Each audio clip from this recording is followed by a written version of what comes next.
Faleminderit shumë edhe faleminderit për mundësinë e intervistës. Jemi mu në qendër të Gjakovës, aty ku edhe tradita flet shumë për gjithë këtë arkitekturë. Sa ka arrit Gjakova me rujt traditën e vjetër? Faleminderit shumë, mirë se keni ardhur në qytetin e Gjakovës. Atëherë, siç pishini edhe këtu ku jemi, sa kemi arrit me rujt këtë qarshi, këtë qytet, këtë bukuri që kemi, jemi të mundu me rujt edhe muzikën edhe kulturën në qytetit. Sa ka arrit, mendojmë që është të punu mjaft në këtë drejtim, po të ditë trendet edhe modat e reja të muzikës botnore, edhe qyteti jonë, edhe në përgjithësi edhe kombi jonë është një farë krize e cila është shumë vështirë me dalë, po me përpjekje edhe me mund besoj që kena me mri mi lansu edhe mi botë famshëm këtë botën muzikën tradicionale tonë shqiptare kudo në për botë. Jo vetëm muzikën e Gjakovës, po muzikën e gjithë mbarë shqiptare. Ajo e cila e dallon Gjakovën është pra pikrisht kjo muzikë. Muzika është e lidhme, është një binjom qyteti Gjakovës pa muzikë, nuk mund të as mu konceptu, as mu mendu. Kur thu Gjakova, ki thonë muzika. Kur thu muzika, ki thonë Gjakova, është e natyrshme. Me modestinë më të madhe, po them, po është kështu. Gjakova vetë gjithmonë ka qenë një konservues i muzikës shqiptare, jo vetëm qytetit vetë, po mbarë trevave shqipforse. Sa ka arrit deri më sot, ka qenë mirë. Tashën të ardhmen, mendojmë që prapë ka me qenë një vatër apo një zemër ku du të ruhet dhe kultivohet muzika gjithmonë shqipe. Gjeneratat e reja, sa keni arrit me përcjell atë krijimtari të dashur, qysh është kriju edhe nga grupet e mëhershme? Të gjeneratat e reja, gjithmonë është një farë trendi me qenë nga areja, është në natyrshme, lind me njeriun.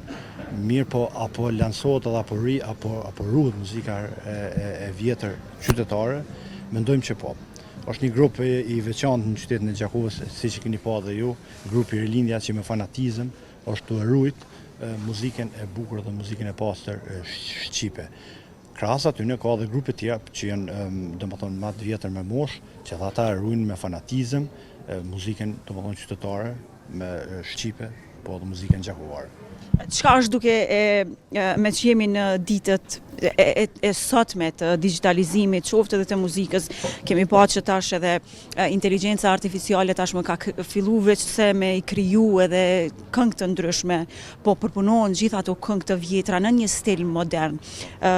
Sa po arrin të rinjët me u përshtat me këtë trend edhe sa po arrihet që ajo muzike vjetër qytetare të depërtohet edhe të këto gjeneratat të tjera, a kanë mundësi, a kanë hapësirë për me promovu vetën pikërisht me këtë lloj të muzikës së vjetër? Pikërisht muzika e vjetër është lujt me ato instrumente që është lujt në atë kohë, edhe në momentin ti kur fut elementet e reja deri në atë pikën kur që thojmë në zhargonin popullor nuk e duron më, po ajo mbetet ashtu si që është. Por në momentin kur futet me atë inteligjencën që e tha ti pak më parë, ajo më nuk e humbat originalitetin e vetë dhe më nuk quhet muzikë e pastër.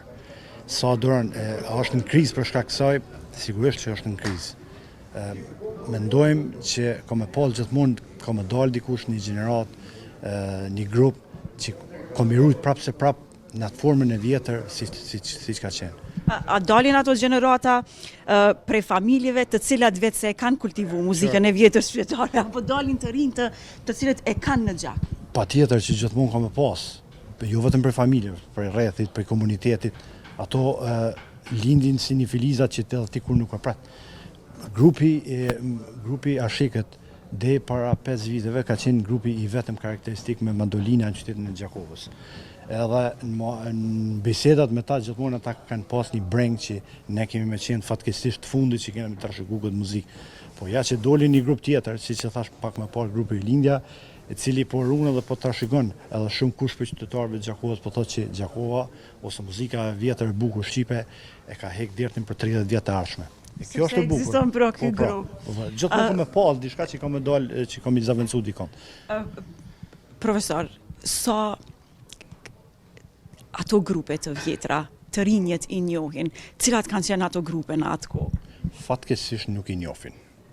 Fatkeqësisht, më them drejtën, nuk e njohin. Mbamendja e popullit tonë shkon deri te grupi i Merizës, që është gjenerata e tretë e ahengjive të vjetër. Ahengu i parë, ahengjit e vjetër, domethënë të dokumentuar në qytetin e Gjakovës, janë rreth vitet 1835-1840 e këtej. Kur them nuk e njohin, nuk është për fajin e tyre, po ndoshta që edhe ne si pedagog, si profesor nuk kena arritë mi lansu historinë e qyteteve, e muzikës tonë të rinjët apo dhe të nxënësat tonë. Ne kemi shumë material për muzikën botërore, po shumë pak për muzikën shqipe, sepse edhe muzika qytetare, edhe ahengu bën pjesë në kulturën e qytetit. Nuk mund është ti me absorbu apo mi humb krejt muzikën që i ka kriju populli, tu mësu një muzikë tuën. Pavarësisht që duhet patjetër, po ti nuk mund është me ashit dikuj tjetër muzikën e huj kur kiti tonën. Është sfidë kjo? Është sfidë shumë e madhe, është shumë sfidë e madhe, po mendojmë që në kohët që po vinë, ka më konë ma mirë, domethënë për informacione, për shkak se sot edhe elektronika ka bërë që gjithkush mund të pas qasë dhe mund të marrë informacione për kënd mundësh. Kam fillu një punë e madhe edhe instituteve që po promovojnë monografi ose po punojnë këtë drejtimin e njohjes ma tepër të figurave të muzikantëve që kanë qenë deri më tash në trojë shqiptare, në bazë shqiptare. Normal që, më fal, edhe pushtimi shumë vjeçar, gjithçka kena mujt me menu, por jo me menu edhe për këtë pjesën e muzikës, sepse kemi pas peripeti edhe të lashe tjera. Mendojmë që tash që jemi ma të lirë, jemi të punu, po duhet prapa akoma ma punu. Pikërisht deshta me u ndal këto. Është kjo çfarë publiku ka kërkuar, apo çfarë artistët kanë pa të arsyeshme që mund t'ja ofrojnë publikut?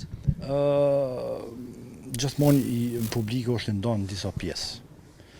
Nuk mund është me thonë që pi bëj këto se ma donë këtë publiku. Nuk mundet me ndodhe, nuk mundet me qenë, sepse gjithmonë ka edhe për atë muzikë, edhe për këtë muzikë, edhe për të gjitha. Ka adhurus për muzikë qytetare, ka për muzikë vjetër, gjithmonë ka me pas. Mendojmë që kush i hinë në thojza kësaj rrugë, gjithmonë kam i gjithë vetën të publiku. Ka muzikë qytetit Gjakovës, ose muzikë qytetare që ndëgjojnë 14-15 vjeçar, mu vetëm ka ndodhur. Unë jam vetë muzikant edhe e di, po ka që ndëgjojnë edhe një 80 vjeçar. Kjo është e bukur, domethënë, që gjithmonë ka treg për gjithçka. Po, pak të ahengjet familjare, sepse edhe ahengjet familjare i kemi pjesë e asaj çka ofrojmë. E kemi ndjesinë ndryshe kur na këndohet një këngë e vjetër qytetare gjakovar. Është e vërtet, për Shqip, nuk po du mi ndalë, pse jemi në Gjakovë, muzika Shqip është muzikë Shqip, na takon gjithë secilit. Ju keni vërejt vetë që në atë momentin kur kënohet një muzikë për një këngë e bukur, kërkush nuk mendon më me këthy, mendon veç me kënu. Në momentin kur aje gjunë vetën aty, me njëherë futet në aheng. Ahengu në përgjithësi, darsmat kanë evolu, fatkeqësisht edhe kanë degradu një farë mase që shumë në rasteve njerëzit edhe përtojnë me shku në darsëm, se nuk e gjuën vetën. Dhe në momentin kur ti nuk e gjuën vetën, atëherë nuk ka të bëjë me aheng më aty. Aty gjithë shka është një shfaqe që e bojnë 2-3 vetë edhe për egun ose për dëshirën e tane, po publika nuk e gjuën vetën aty. Në momentin kur kënohet kjo muzika që ti pëthu, atëherë të gjithë futen aty. Kjo është e bukura. Kjo mbjeton, kjo qëndron edhe kjo vazhdon. Kjo mendojmë që ka me qenë gjithmonë, pavarësisht kohës. Jeni profesor. Ajo shija e studentave, sa janë të përkushtuar në gjithë këtë arkitekturë e cila flet edhe pra që flet çdo ndërtesë këtu, e ka një histori, e bart një histori qytetit Gjakovës, gjithmonë e kanë arrit me marrë këto studenta, cili është perceptimi i tyre? Gjithmonë një intereson diçka shka nuk kanë ditë, ajo është e natyrshme. Kur thuti diçka që në filon dyqani, për shembull, ka qenë një zanatli që ka prodhu lëkura të kuajve edhe ka kënu, ju duket shumë interesante, shumë më e bukur, abdyqysh. Domethënë përcjellet edhe kultura, edhe qyteti, edhe tradita, edhe zanati, por edhe muzika edhe kultura. Domethënë, kjo është më e bukur që ju bën ata mi përjetu që këtu ka pas njerëz që kanë jetu, nuk e kanë kryer vetëm punën e vet ose zanatin e vet, po edhe kanë bërë një farë kulture, një farë kanë përqu një farë mesazhi përmes aty në kongëve, pavarësisht çfarë kongëve kanë qenë, që e kanë bajt edhe të brezat. Kjo i bën më konë ma kurreshtar edhe ma të interesun për gjithë kulturën edhe arkitekturën e qytetit, edhe lagjës ma të vjetër, domethënë. Është edhe kjo bashkëjetesa fetare që e karakterizon qytetin e Gjakovës dhe gjithmonë janë ulë në një sofrë dhe pikërisht kanë këndu këto këngë të vjetra. Patjetër, bashkëjetesa fetare është elementi ndoshta më i bukur i gjithë shqiptarëve. Po më theks veçantë qytetin e Gjakovës. Numri më i madh i krishterëve në qytetin e Gjakovës, në Kosovë është në qytetin e Gjakovës, dihet. Po ashtu është numri i madh i tarikateve, i cili ka luajtur një rol shumë të madh në kulturën e qytetit. Muzika gjakovare nuk mundet mu paramendu pa teqet e Gjakovës. Secila teqe ka pas orkestrën ose këngëtarët e vet. Ata domethënë e kanë transmetuar një sheh ose një teqe, nuk ka mujt mi pas të gjithë dërvishët apo me hybet për qytetit vet, por i ka pas për shumë qyteteve. Me mbledhjen aty, me ardhen aty në teqe, domosdoshmërisht ata kanë pru një këngë ose kanë mësuar një strofë edhe kanë shpërndar edhe në vendet ku kanë jetu.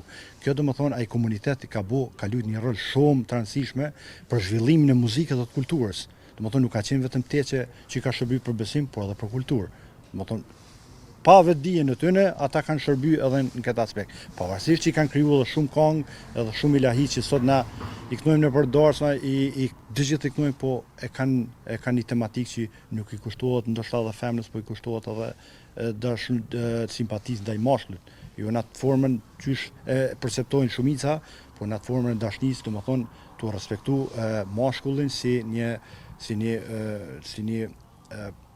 me virtyte, një figurë me virtyte domethënë të veçanta që e ka bërë mundësi edhe më ja kushtu një këngë ose një melodi muzikore që edhe sot ende vazhdon më rujt edhe më kultivu.